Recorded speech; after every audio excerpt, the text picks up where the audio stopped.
Bonjour à toutes et à tous. Dans l'actualité, la situation sanitaire dans la région, dans le département, en Pays de la Loire et en Vendée, les données épidémiologiques s'améliorent.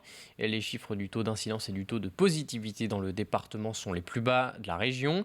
Mais malgré cette nette embellie, l'Agence régionale de santé appelle les Vendéens et les touristes à continuer de respecter les règles sanitaires en ce week-end de l'Ascension.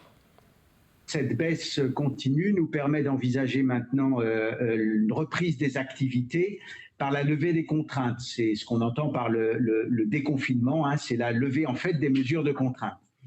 Mais la levée des mesures de contrainte ne signifie pas la levée des mesures de prévention. Ce sont des choses qui sont extrêmement différentes. Il faut appliquer strictement les protocoles sanitaires, la distanciation, les gestes barrières et port du masque, y compris en extérieur, parce que le risque persiste lorsqu'on se parle en face à face. Et en ce grand week-end de l'Ascension, justement, le littoral vendéen est pris d'assaut par de nombreux touristes. Les locations affichent quasiment complètes partout. Les gîtes et les campings sont particulièrement prisés. Avant le 19 mai et le début du déconfinement, marqué par la réouverture des commerces et des terrasses de cafés, bars et restaurants, la saison touristique estivale semble avoir déjà commencé. Explication, Alexia Janet. Dans quelques heures, à 17h, 17h30, les clients arrivent. Ce gîte annonce complet jusqu'à la Toussaint et les demandes d'hébergement ne cessent d'affluer. On est à peu près à, on va faire une moyenne à 2-3 mails par jour, plus 3-4 appels. L'élément déclencheur de toutes ces demandes, les dernières annonces de déconfinement du président de la République le 29 avril dernier. Ça a réveillé les gens. Pendant la période de confinement, on était vraiment sur une période de dormance avec très peu d'appels. Donc les gens étaient très frileux et depuis, les gens sont revenus à la charge pour savoir si les week-ends sont disponibles. Et le cas de ce gîte n'est pas unique. Sur l'ensemble des établissements vendéens, les réservations explosent malgré le couvre-feu et les restrictions encore en place ce week-end.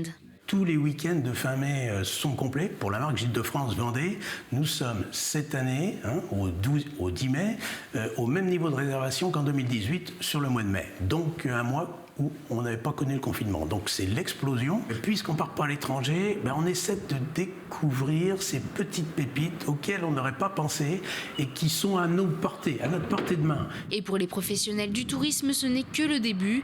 Ils s'attendent à une saison estivale particulièrement dense. La destination favorite cette année, le littoral. Les locations et les gîtes sont très prisés actuellement par les touristes, alors notamment les maisons avec piscine qui ont été prises d'assaut. Et puis aussi, vous avez les locatifs dans les campings, notamment sur le littoral. C'est une surprise très agréable, très positive.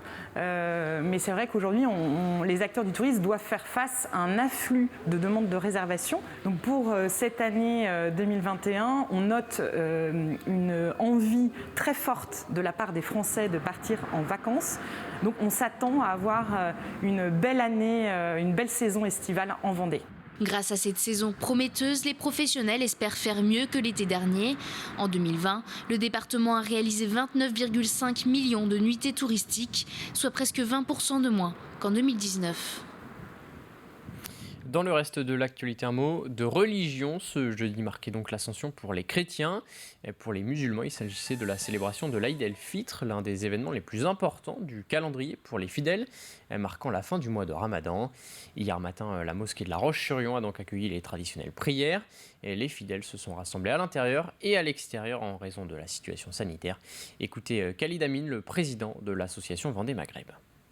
On a des mesures, on a fait de la distanciation, donc à 1 mètre entre chaque personne. Et on fait le masque, c'était obligatoire. Le tapis pour la prière, chacun prenait son tapis, c'était obligatoire. Et désinfecter les mains aussi, c'était obligatoire pour rentrer à la mosquée. C'était surtout cette année, pour la fin de le Ramadan, on a été obligé de demander des enfants de moins de 13 ans de ne pas venir, des gens âgés, des personnes qui sont âgées, qui sont fragiles, de ne pas venir faire la prière de l'Aïd. On termine ce journal avec une vente aux enchères exceptionnelle qui se déroulera demain à la Chaise-le-Vicomte. Plus de 200 lots seront proposés, dont 70 voitures hippomobiles datant de 1870 à 1920.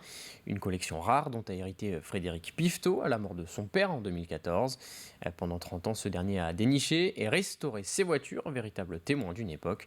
Aujourd'hui, la collection est devenue trop encombrante. Il a donc décidé à contre-cœur de s'en séparer. Découverte signée Cyril Guillet. Cette voiture hippomobile Wurtsch, datée de 1868, fait partie des belles pièces qui seront proposées à la vente le week-end prochain. Frédéric Pifteau a hérité de la collection de son papa en 2014.